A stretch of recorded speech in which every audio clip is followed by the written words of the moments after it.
നാലാമത്തെ ട്രാൻസാക്ഷൻ നോക്കാം. Purchased office machines paid by cheque. നമ്മൾ നേരത്തെ ഗുഡ്സ് പർച്ചേസ് ചെയ്തതാ പറഞ്ഞത്. ഇവിടെ നമ്മൾ ഫിക്സഡ് അസറ്റ് വാങ്ങുമ്പോൾ അതിനെയാണ് നമ്മൾ ഡെബിറ്റ് ചെയ്യേണ്ടത്, അല്ലാണ്ട് പർച്ചേസ് അക്കൗണ്ട് എത്രന്ന് കൊടുക്കരുത്.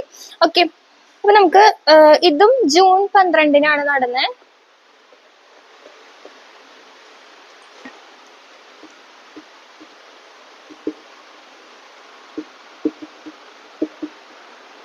ഇവിടെ ക്യാഷ് കൊടുത്തിട്ടല്ല വാങ്ങിച്ചേ, നമ്മൾ ചെക്കാണ് കൊടുത്തത്. സോ നമുക്ക് എന്ത് ചെയ്യണം, ബാങ്കിനെയാണ് നമ്മൾ ക്രെഡിറ്റ് ചെയ്യേണ്ടത്. ഓക്കെ, അത് മറക്കരുത് അങ്ങനെ കൊടുക്കാൻ. ഇത് 20,000 ആണ്.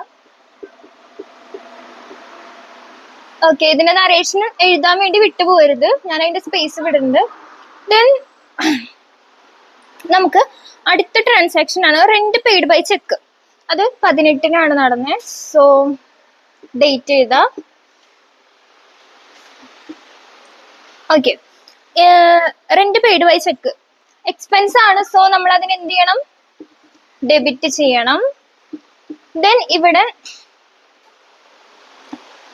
റെന്റ് പെയ്ഡ് ക്യാഷിനാണെങ്കിൽ ഇവിടെ 2 ക്യാഷ് എന്നും, അതുപോലെ തന്നെ ചെക്കാണ് കൊടുത്തതെന്നുണ്ടെങ്കിൽ നമ്മളിവിടെ ബാങ്ക് എന്നാണ് എഴുതേണ്ടത്. ഇതിപ്പോ ഞാൻ രണ്ടും എഴുതുന്നുണ്ട്, നിങ്ങൾക്ക് ഏതാണോ ട്രാൻസാക്ഷൻ ചോദിക്കുന്നത് അതിനനുസരിച്ച് നിങ്ങൾ ചെയ്താൽ മതി.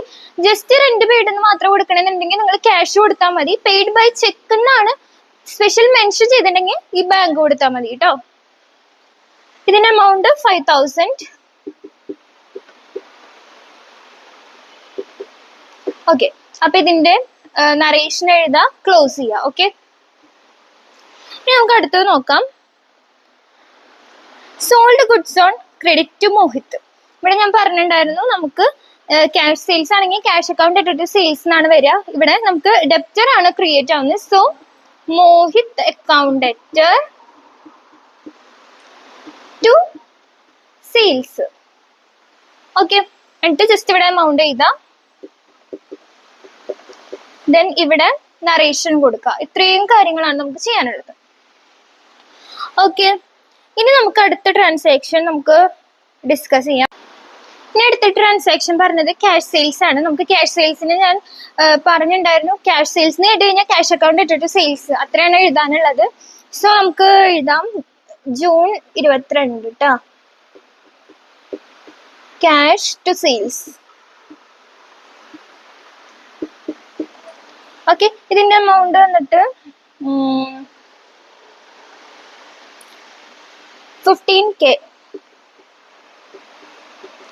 ഓക്കെ, ഇവിടെ നറേഷൻ എഴുതാം, ക്യാഷ് സെയിൽസ്.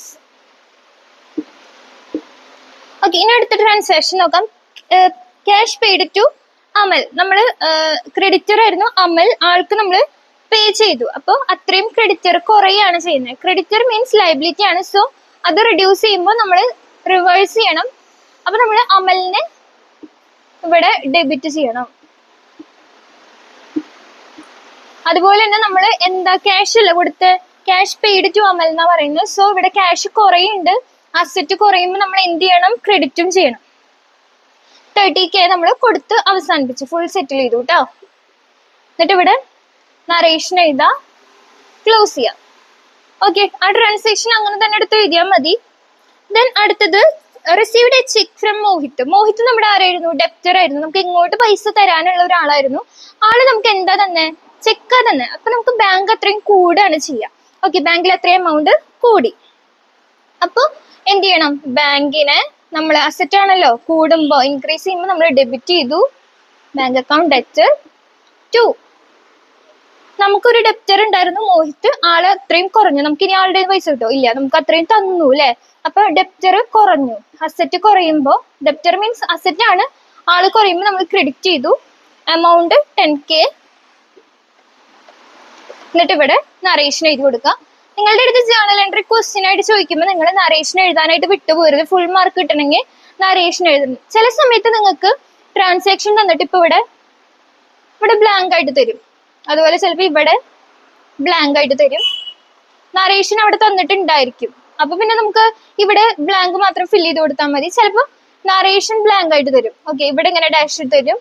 അപ്പൊ നിങ്ങൾ നറേഷൻ ഫില്ല് ചെയ്ത് കൊടുക്കണം. ഇങ്ങനത്തെ ക്വസ്റ്റ്യൻസും കാണാറുണ്ട് ഇങ്ങനെ ജേർണൽ എൻട്രിയിൽ. ജസ്റ്റ് ഇതിലിപ്പോ നറേഷൻ തന്നിട്ടില്ല, നറേഷൻ ഇവിടെ തന്നിട്ടുണ്ടാവും. അപ്പൊ നമുക്ക് ഇവിടുത്തെ ആസ്പെക്ട് നമുക്ക് മനസ്സിലാവുമല്ലോ ട്രാൻസാക്ഷൻ വെച്ചിട്ട്. അങ്ങനെ ചെയ്യാം. ഇനിയിപ്പോ ഇവിടെ നറേഷൻ തരാത്തതാണെങ്കിൽ ഇത് രണ്ടും തന്നിട്ടുണ്ടായിരിക്കും. അപ്പൊ നിങ്ങൾ ഇത് ഫില്ല് ചെയ്ത് കൊടുക്കണം. അങ്ങനെയാണ് ചെയ്യേണ്ടത്. അങ്ങനെയൊക്കെ ക്വസ്റ്റ്യൻസ് വരാറുണ്ട്. അപ്പൊ ഇത്രയേ ഉള്ളൂ നമുക്ക് ജേർണൽ എൻട്രീസ്. ക്വസ്റ്റ്യൻ ആയിട്ട് ഈ ഒരു ഫോമിലൊക്കെ കാണാറുള്ളൂ. അപ്പോൾ ഇത് നിങ്ങളുടെ ബേസിക് അണ്ടർസ്റ്റാൻഡിങ്ങിന് നല്ലൊരു വീഡിയോ ആയിരിക്കും. സോ എല്ലാവരും ഫോളോ ചെയ്യാം.